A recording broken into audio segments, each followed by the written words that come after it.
Aujourd'hui, on va classer les meilleurs et les pires conseils pour la prise de muscle. Je vais prendre tous les conseils que tu as déjà entendus en salle de sport. Certains sont excellents, d'autres sont à bannir. Je vais les classer de S à F et crois-moi, il y en a certains que tout le monde suit et qui méritent juste un F. Donc reste bien jusqu'à la fin parce que plus on avance, plus les conseils deviennent intéressants. Moi, c'est Calista, coach spécialisé en transformation physique. J'accompagne des personnes à construire du muscle efficacement et justement, mon job, c'est de faire le tri entre ce qui fonctionne et ce qui te fait perdre du temps. Donc aujourd'hui, on va clarifier tout ça. Le premier conseil, il faut sentir le muscle travailler. Oui, certes, c'est agréable, mais c'est absolument pas un facteur de prise de muscle. Tu peux très bien sentir un muscle et ne absolument jamais progresser dessus parce que justement, t'as trop léger, t'as trop peu d'intensité, tu ne progresses pas sur le long terme ou encore ta technique est juste mauvaise. Et au contraire, tu peux ne jamais ressentir réellement un muscle sur un exercice et pour autant très bien progresser dessus. C'est la différence entre le focus externe et le focus interne.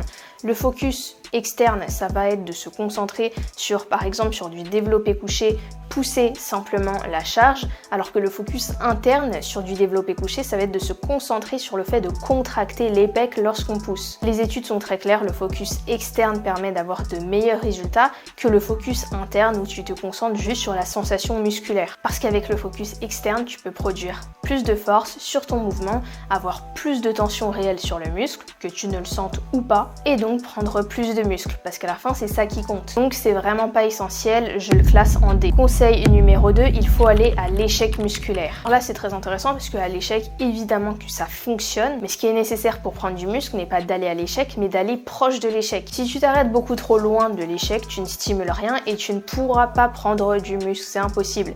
Par contre, si tu vas à l'échec réel à chacune de tes séries, tu accumules énormément de fatigue inutile. Inutile parce que ça va te faire récupérer mal, plus lentement que si tu t'es arrêté à quelques répétitions de l'échec et tu ne vas pas prendre plus de muscle. On a vu dans les études que s'arrêter à 1 à 2 répétitions de l'échec provoque la même prise de muscle que d'aller à l'échec purement, mais avec beaucoup moins de fatigue. Mais là où les gens se trompent, c'est qu'ils se disent je vais proche de l'échec et en réalité, ils vont très loin de l'échec. C'est pour ça que dans un premier temps, il faut expérimenter l'échec sur tes exercices. Il faut y aller parce que tu ne pourras pas estimer à quel point tu es proche de l'échec si tu n'es jamais allé à l'échec pour de vrai. C'est juste impossible. Donc oui, dans un premier temps, il faut que tu ailles à l'échec. Une fois que tu sais ce que c'est, que tu sais beaucoup plus estimer avec une vraie précision à quel point tu es proche de l'échec, là, sois intelligent et garde 1 à 2 répétitions en réserve sur tes séries. Donc je mets ce conseil en A. Conseil numéro 3, il faut progresser à chaque séance. Alors ce conseil, personne ne le comprend réellement. En fait, la plupart des gens pensent que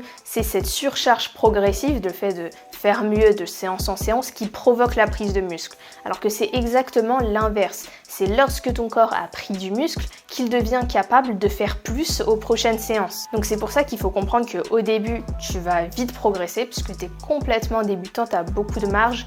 Même au niveau de ton système nerveux, il n'est pas habitué aux exercices, donc il devient meilleur à chaque fois, etc. Donc tu progresseras très bien au début. Maintenant, une fois que tes exercices ils sont maîtrisés, ils sont standardisés, que tu es complètement adapté à ces différents exercices, lorsque tu vas venir progresser sur tes exercices, ça voudra dire que tu as réellement pris du muscle. Et on ne prend pas plusieurs kilos de muscle en quelques semaines. Donc ça veut dire aussi que sur tes entraînements, tu ne pourras plus progresser à chacune de tes séances au bout d'un certain temps d'expérience. Parce qu'encore une fois, la force est corrélée au muscle et tu prendras de moins en moins rapidement du muscle au fil du temps. Donc tu devrais voir une progression globalement sur tes exercices toujours lorsque tu dézoomes, mais ça se fera pas forcément à chacune de tes séances. Maintenant, si tu vois clairement pas de progrès même en dézoomant, c'est qu'il y a un truc à régler quelque part dans ton programme. Donc je classe ce conseil en B. Conseil numéro 4, il faut manger beaucoup pour prendre du muscle. Alors oui, il faut manger suffisamment, mais si tu manges beaucoup et beaucoup trop, tu vas surtout prendre du gras. La science l'a démontré, il n'y a pas besoin d'avoir un gros surplus calorique pour prendre plus de muscle. La seule différence entre un gros surplus calorique et un léger surplus calorique, c'est la quantité de gras que tu vas prendre et non pas de muscle, parce que la quantité de muscle sera la même. Donc si ton objectif est de rester relativement sec et de prendre uniquement du muscle pour ne pas avoir à faire des sèches, des prises de masse, des sèches, c'est de faire une prise de masse contrôlé avec un léger surplus. Tu maximiseras déjà ta prise de muscle, mais tu prendras pas de gras, donc tu seras gagnant. Donc ce conseil est très souvent mal compris, je lui mets un D. Numéro 5, un mauvais sommeil peut ruiner tes progrès. Et non, ce n'est pas du tout exagéré comme conseil. Pour te faire un petit topo de seulement quelques petites choses qui se passent avec un mauvais sommeil, voici. Ça fait chuter la testostérone de jeunes hommes de 10 à 15%. L'hormone de croissance est bloquée parce que le pic de sécrétion de l'hormone de croissance se passe dans le sommeil profond. On a une hausse du cortisol chronique qui est une hormone ultra catabolique, donc super mauvaise pour la prise de muscle parce qu'en fait cette hormone du cortisol, elle détruit le tissu musculaire pour produire de l'énergie. Un manque de sommeil, ça réduit l'activité des voies de signalisation moléculaire comme la mTOR par exemple, qui sont en version simple les molécules responsables de la construction de nouvelles fibres musculaires. T'as aussi une perte de force brute, une fatigue du système nerveux, un risque accru de blessures. Donc oui, pendant le sommeil, tu récupères, tu construis du muscle et tes hormones fonctionnent correctement. Donc tu peux avoir le meilleur programme du monde, la meilleure diète du monde, tu l'as compris, si tu dors mal, tout est bloqué. Donc c'est un S-tiers facile. Conseil numéro 6, plus tu t'entraînes, plus tu prends de muscle. En fait, c'est vrai, mais jusqu'à un certain palier. Et les gens ne parlent jamais de ce palier. Par séance, ce palier, il est de environ 9 séries par groupe musculaire. Si tu vas au-delà de 9 séries sur un muscle, tu es en train de perdre ton temps. Et tu ne prendras du coup pas plus de muscle. Il y a aussi un palier par semaine qui est à peu près à 20 séries grand maximum. Si tu dépasses ces 20 séries sur un seul muscle, tu commences à avoir des rendements décroissants.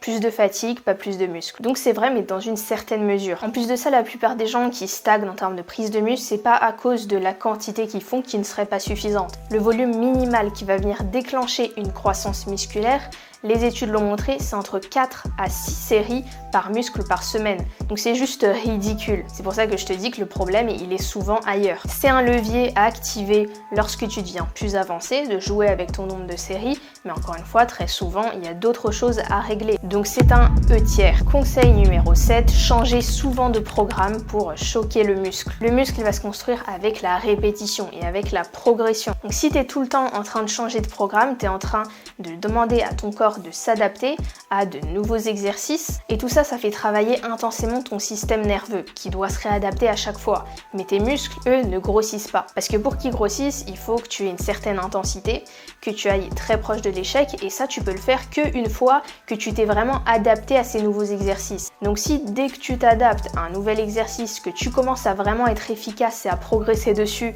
tu changes d'exercice, bah tu recommences à zéro. Donc c'est le pire conseil possible. C'est un F-tiers. Conseil numéro 8, il faut bien exécuter ses mouvements. C'est pas juste important, c'est le truc le plus important. Si t'as une mauvaise exécution, t'as pas le bon muscle qui est stimulé et t'es en train de progresser, certes, mais pas là où tu veux. Donc si t'as pas une super génétique sur le muscle en question, il ne progressera pas. Maintenant, il y a des personnes qui sont obsédées de l'exécution et qui du coup n'ont aucune intensité sur leur série, alors que c'est les deux choses qu'il faut combiner pour avoir vraiment des résultats. Donc l'exécution, c'est la base et c'est un F. Conseil numéro 9, il faut suivre ses performances. C'est juste indispensable parce que si tu notes pas, t'as aucune conscience de est-ce que tu progresses, est-ce qu'il y a des stagnations sur certains exos, etc. Et donc tu navigues complètement à l'aveugle. Si tu veux des résultats que tu contrôles, il faut que tu contrôles aussi ce que tu fais et que pour ça, il faut que tu sois au courant de ce que tu fais. Donc ça, c'est juste indispensable pour n'importe quel pratiquant et c'est un S. Conseil 10, manger beaucoup de protéines. Alors oui, c'est extrêmement important, par contre, c'est très surcoté dans le sens où certaines personnes vont viser 2 grammes, 2,2 grammes, voire plus par kilo de poids de corps. Alors que ce qui est vraiment nécessaire, c'est 1,6 à 1,8 grammes par kilo de poids de corps de protéines par jour. Si tu vas au-delà, ce sera pas mauvais pour toi. Par contre, ça n'a aucun bénéfice supplémentaire sur ta prise de muscle. Donc potentiellement, si tu en consommes trop, du coup, tu as trop peu de glucides et de lipides, les autres macronutriments, et eux aussi sont super importants. Donc c'est super important que tu aies ton quota, mais très souvent, il est surestimé par rapport à la réalité de ce dont tu as besoin. Ça reste un A-tiers. Conseil numéro 11, il faut beaucoup de glucides avant ta séance. Le corps, il utilise du glycogène musculaire pour fournir des efforts courts et intenses comme en muscu. Et ça, c'est du sucre qui est déjà stocké dans tes muscles. Donc en bref, si ton dernier repas, il remonte à 8 à 10 heures, bah, il va te falloir une nouvelle source de glucides à ce moment-là et pas besoin de grosses quantités. Mais si ton repas, il est plus récent que ça, bah t'en as pas réellement besoin pour de la muscu. Donc clairement, ne pas s'entraîner à jeun, c'est extrêmement important. Maintenant, t'as pas du tout besoin de bourriner sur les glucides avant une séance de muscu. Sauf si t'as une séance qui est extrêmement longue, plus de 10 séries sur un muscle, ou si tu fais 2 grosses séances en une seule journée par exemple. Mais ça, c'est des choses qui sont assez peu optimales si ton objectif est la prise de muscle, donc c'est assez peu pertinent. Donc c'est un E-tiers. Conseil numéro 12, les techniques d'intensification permettent de prendre plus de muscles. C'est complètement faux, toutes les études sur le sujet ont montré que toutes les techniques d'intensification, drop set, etc.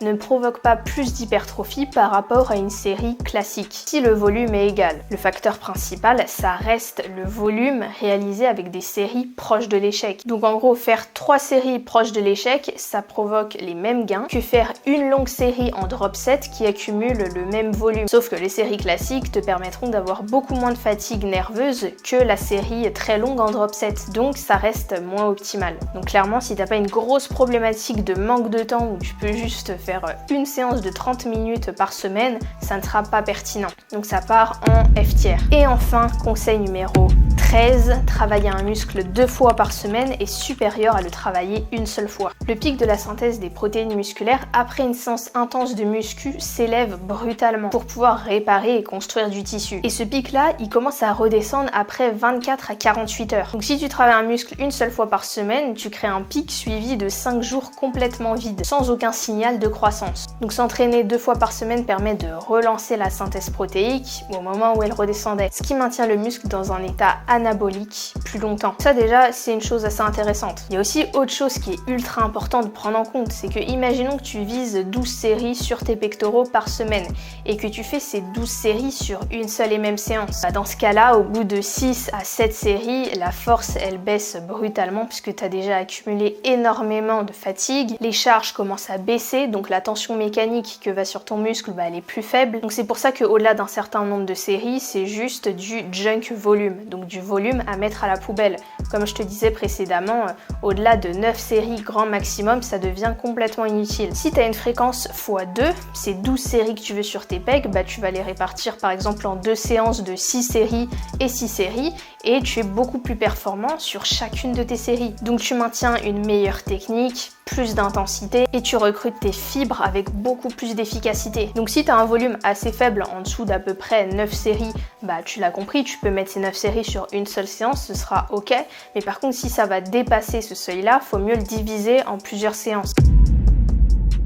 Maintenant, si tu veux éviter toutes ces erreurs et avoir un plan précis pour toi, je te propose un appel découverte complètement gratuit. On analyse ta situation, je te donne une stratégie super claire. Soit tu appliques cette stratégie seule en repartant de cet appel, soit tu l'appliques accompagné avec moi en coaching. Tout dépendra de tes besoins et de ton profil. Le lien est en description, tu n'as rien à perdre. Et en attendant, abonne-toi et va me suivre sur Insta.